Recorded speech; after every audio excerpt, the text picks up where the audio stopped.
Let's start with Milwaukee at home, beats the Lakers. Everybody's freaking out, pass the torch. Timeout. Milwaukee's one of those very young, talented teams that doesn't have a title. And so these national TV games against the big villain LeBron James mean so much to them. This is the Derrick Rose Bulls team, the 2015 Hawks, last year's Denver team. Regular season games for teams that haven't won a title at home, small market Milwaukee, big villain Los Angeles. You watch the first 8 minutes of that game. Milwaukee treated that like the prize fight of the year. Folks, all I care about is the playoffs, and the playoffs are different. Number one, in the playoffs, teams are equally rested. Lakers were playing the last game of a 5-game road trip. Aren't you tired after 12 days on the road? Lakers did not look energized. They didn't bring their passion until later, and by that time at halftime, it felt like it was about 75% over. Secondly, when the playoffs happen, we all know stars get the calls. They do, so don't whine about it when it happens. Stars elevate, and role guys, supporting cast guys like Chris Middleton shrink. Last year, Chris Middleton's field goal percentage, three-point percentage, and points all went down. He was hot and cold. Don't take too much from this. LeBron's played in games that matter, that 20 million people are watching. Last night, it was probably 2.5 million people watched in Milwaukee. That's the biggest sporting event not called the Packers in Milwaukee that's happened in years. It felt huge, and Milwaukee came out swinging and landing punches, and they were hot, and it won't look anything like a finals where the Lakers would not be on the last game of a road trip. In fact, I was actually impressed with the Lakers 2 or 3 times last night. They made charges and came back.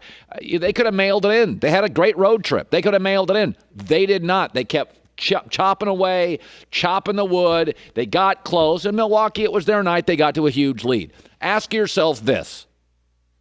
In May, NBA playoff basketball, these games are close, right? Who do you trust to hit a big shot for the Lakers? LeBron can hit them. Anthony Davis will hit him. And I trust Danny Green because I've seen him do it in Toronto and I've seen him do it in San Antonio. 3 guys. Who do you trust for Milwaukee in June? Giannis. You don't trust Chris Middleton? I saw Chris Middleton last year. He wasn't a prize recruit. He wasn't a dominant college player. He's a very nice number 3 or 4 in a championship team. I like him, but I don't trust him. I trust 3 different Lakers, LeBron, AD, and Danny Green, because I've seen 2 of them do it, and I know Anthony Davis can deliver in the postseason because he's a remarkable player. He's probably the number 2 or 3 player in the league right now. Folks, the number 1 seed in the East in the last, let me look this up, 16 years. Only 3 times in the last 16 years has the number 1 seed in the East got to the finals. 2 of those are LeBron. It was just an awesome, fun night in Milwaukee. It was a great day in Milwaukee. Didn't the Brewers pick up a first baseman? And the Packers, they're first in their division, right? And Milwaukee beats the vaunted Lakers, who stole Lou Alcindor years ago. We hate those guys. But in the end, Milwaukee right now in the NBA is nothing more than a cool story. Do you know Giannis has never beaten a healthy, functional roster in the playoffs? He beat Detroit last year for his first playoff series win. They didn't have Blake Griffin. Oh, by the way, they were below 500. And then he beat Boston, which is highly dysfunctional last year. I don't know if you've noticed, they're way better since Kyrie Irving went to Brooklyn. They're a great story. He's a great kid. He's totally relatable. This game meant nothing. Here's Giannis afterwards. I was supposed to be here. I wasn't number 1 pick. AD was. Like LeBron was number. Like I didn't supposed to be here. I didn't supposed to, go against these 2 bigs. So I'm just happy that I'm here. I'm happy that I'm going through the process, and I'm always want to be better, do better for my team, and that's what gives me joy. You should be joyful this morning, but it's just joyful this morning. It doesn't have. It's December. It doesn't. No passing torches. It doesn't mean anything. Chris Broussard, our first time really having you in for hoops this year. Last night may have been the 4 best teams in the NBA. Did you think it meant anything that Milwaukee came out swinging, landing blows? Lakers were playing catch-up all night. Did you make anything of that? I did. I made two things out of it. I think there are three teams on the elite level: the Lakers, the Clippers, and the Bucks. I don't put Houston on the same level as those three. Milwaukee, it was more important for them last night because you're at home, and they haven't proven anything. LeBron, that loss isn't going to mean anything to him. He's proven it in the playoffs and the finals. Giannis and the Bucks haven't, so it was important for them to have a statement win. What I also learned, Colin, though, is that the Lakers I love their attitude toward this season. Like, they are serious about this regular season and winning this championship. And I say that because they had so many times last night they could have just folded. They could have folded at half. Yes. I mean, they're down huge early. Then, how many times did they rally in the third quarter and early in the fourth? They cut it to 10. They cut it to 12. And the Bucks come out and hit a big three, get a big basket. Next thing you know, it's 17 points. And they kept fighting. They had so many opportunities to say, you know what? It's not our night. We'll get them in L.A. It's not a big deal. And they didn't. And that shows me. I mean, Anthony Davis, on a bad ankle and at one point holding his side, plays the entire second half. Now, some people might look at that and say, what are they doing? Why are they taking it so serious? I look at it and say, oh, they're ready to win this championship and they're going hard. It reminds me of, not that they're going for 73 wins, but it reminds me of Jordan's year when they went for 72 wins as the Bulls and then went on to win the championship. I see that type of attitude and serious and focus in these Lakers. Yeah, I still feel they're 1 3-point shooter shy. Iggy, by the way, was in L.A. yesterday. A buddy sent me a picture from the gym. Andre Iguodala was in Los Angeles. I heard. Yeah, he was shooting back right next to where I work out. In the club next door, a buddy sent me pictures of Iggy. Steph, by the way, has been there a couple times. So there's a lot of talk in the NBA. Andre Iguodala, which I think the Lakers need about one more guy that could hit a three, because they got KCP can hit one, Danny can hit one, LeBron can hit one, Kuzma occasionally can hit one. Quinn Cook off the bench could. Feels like they need one more guy that could get a bucket. Well, more than that, they need a perimeter defender. We've raved about the Lakers' defense all year, right? Oh, they're tremendous defensively. They're tremendous defensively at the rim. Okay, they're long and they block shots and all that. Perimeter-wise, they're not that great. Now, Avery Bradley's a good defender. Rondo can be. LeBron can be. Danny Green. But last night, they got torched from three-point range, and they've gotten torched several times this year from distance. So Iguodala, I think that's where he would help them even more so than shooting the threes. Okay, Rockets beat the Clippers again. It's regular season, but I didn't like how I thought the Clippers unraveled, and this is what worries the Clippers. There's the burden now, ring or nothing. They've bent a knee basically for Kawhi, and they're unraveling here in a regular season game in December. That worried me. Anything jump out to you? Yeah, I'm not worried about their demeanor because, one, you got a great coach who knows how to handle personalities in Doc Rivers, who's been there. So I think he can control the roster. And your best player, Kawhi, and really Paul George as well, they're cool customers. You know, Kawhi especially. Nothing's going to get him off his game, get him out of his pace. So I think they'll be fine in that regard. A couple things that bother me about them. One, I wonder at times, because they're only 7-7 on the road. I know Kawhi's missed some of those games. They're now 0-2 against they were 0-2 against Milwaukee. They're 1-2 against Houston. I know George missed one of those games. But I wonder if they're taking the regular season too much for granted. Like, too much laissez-faire. Like, it's just, like last night, obviously Kawhi missing every fourth game or so. That can hurt your chemistry. There's no question. Right? Because guys aren't used to playing with him, especially when you have another star like George, who when Kawhi's not there, he's got one role. When he is there, he's got another. And the second thing, Colin, is they're the opposite of the Lakers in many ways. In one, in their approach to the regular season, but also in their defense. The Lakers are great defensively at the rim, but not so much on the perimeter. The Clippers are great on the perimeter, but not so much at the rim. So, guys, you saw last night, if you can get past their perimeter defense, you got an easy lane to lay up at the rim, and I think that's a concern. You notice something else, and this tells you how they're viewing the regular season. Kawhi didn't guard James Harden at all. I don't know if he ever was on Harden last night. They're not going to give you any. No. They're not going to give you any of their game plan. You know that Kawhi would be on James Harden in the second half of a big game. They just put him on him and take him out. They're hiding him right now. Now, maybe that'll work just like the load management and you win the championship and then we'll all praise you. But if it doesn't work, I wonder, at some points, you got to get used to what you're going to do in the postseason in the regular season. Now, we know this in the NBA. There are just certain teams that are fun in the regular season, but you can just see it doesn't translate. I was talking to an NBA scout 2 nights ago about Utah, and I like Utah.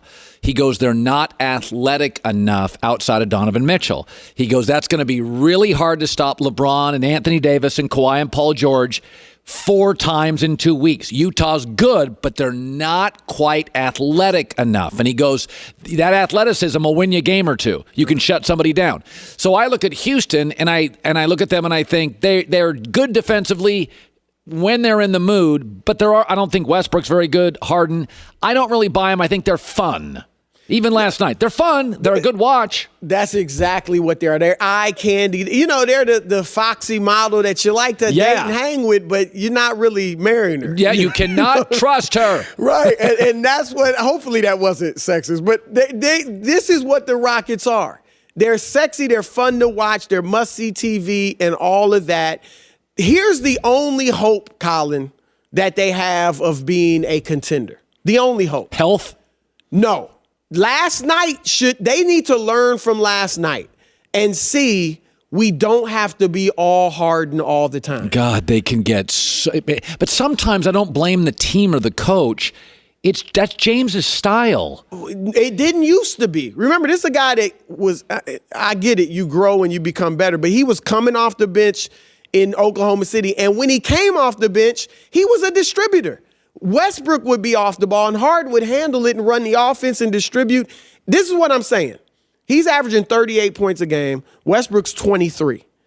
I think they'd be better off if that was more like 33 for Harden and 26 for Westbrook. Or even they both come down and Eric Gordon averages 18 or 17 when he gets back. Because, Colin, there's never been a team in NBA history that had during the regular season that won a championship that had a scorer averaging more than 32.5 points a game. And that was Michael Jordan. Ever. He averaged 32.6 points a game when they won the championship, and that's the highest scoring average ever for a guy that won a title. When Wilt was averaging 50 and 44 and 38, they never won. When Jordan averaged 37, 35, 33, they never won. If they couldn't do it, I don't think Harden can do it, and you've got help. Westbrook, he's not going to do what he did last night every night. No, but he can take over quarters. Right. And then you got Capella who can score. Eric Gordon and P.J. Tucker can hit shots. So Austin can do some scoring for you, Austin Rivers. So they need to. Don Nelson once, early when he was coaching the Milwaukee Bucks. He's over in Hawaii smoking dope now. Nelly? Yeah, no, last time I talked to him, I didn't talk to him, I saw him. He's just smoking dope in Hawaii. Not surprised. But he really is. Nelly, when he coached the Milwaukee Bucks, he once had a player average 26 points a game. He told that guy, I need you to bring that down to about 20. He brought it down to 21. They went from 38 wins, no playoffs, to 49 in the playoffs. Next year, he brings it down to 20. They win 60 games and go fairly far in the playoffs. So my point is sometimes less is more. Yeah. But look, James Harden now is dealing with the shoe brand. He's going to be historic. He has to make the decision. Do I want to average 38 and be historic and go out in the second round, or average 32 and maybe we win it? Well, and the other thing is, it's easy to say, well, once he gets to the playoffs, he won't worry about it. But if you play a certain way and teammates get used to this 39 a game, they start sort of looking to you. They don't work as hard to get the ball. You don't work as hard off screens. So you have to create. I mean, Lamar Jackson running is great, but in the end, it's Lamar Jackson's passing which doesn't allow you to cheat on the running. So they want to show you all that passing as they go into the playoffs. And so Lamar could get more yards running if Baltimore said, we're going to make him historic. But Baltimore's coaches are like, we want to keep elevating the pass game, fewer rushing yards. We don't care about that stuff because eventually it includes everybody. Yep. It forces teams to defend you differently. Chris Broussard joining us. By the way, Giannis I'm reading all these passing the torch things. I just want to acknowledge LeBron's been to 8 or 9 finals, won 3. Giannis, no finals, no titles. We're not passing the torch, right? No, you don't get the torch until the postseason. And especially when our last glimpse of you in the postseason, you were struggling mightily, averaging 22 points a game from 27 in the regular season. Let's go back to last year against Toronto. They were beat 4 straight games. Yep. Tell America what happened. Well, they closed off the lane and said, Giannis, shoot the jumper. And he shot 44% from the floor compared to 58 in the regular season. Now, I will say this. Last night was a glimpse into the future. And it's a scary future for everybody outside of the team that has Giannis. Hopefully it remains Milwaukee. He shot 5 of 8 from 3. And Colin, in December, 8 games, he has shot 47 threes and hit 21 of them. That's 44%. If he becomes a 35% three-point shooter, a legitimate three-point shooter, it may be over. Oh, come on. How are you going to stop him? Listen, he's had a nice 8 games in December. I'm just saying, that's a decent little sample size. In December. I'm not saying he's going to shoot 44%, but if he shoots 35%, and he had the nice little turnaround Jay from the mid-range in the fourth quarter last night, this guy is about 80% of what he could be, which is scary. So I'm with you on the torch is not passed because you have to do it in the playoffs. He doesn't have to win it this year. But if he gets to the finals, plays heroically, and loses to the Lakers. How about we get him to a finals? You're down on Giannis. He's a great kid and a great story. But God, if I have to hear about another big that's going to own the world, Karl Anthony Towns, Joel Embiid. No, the difference. Andrew Bynum was going. Every guy you mentioned cannot bring the ball up court. That's the difference between Giannis and even Anthony Davis. If I have AD, I need a guard to get AD to rock for the most part. Giannis can take the ball. That's why Luka, Giannis, they win games because they don't need to wait for you to give me the ball. 58% from the floor last year in the regular season. 44% against. It won't be the case this year.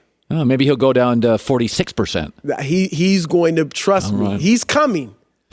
The torch will be passed. It just wasn't last night. All right. Chris Broussard, good seeing you, buddy.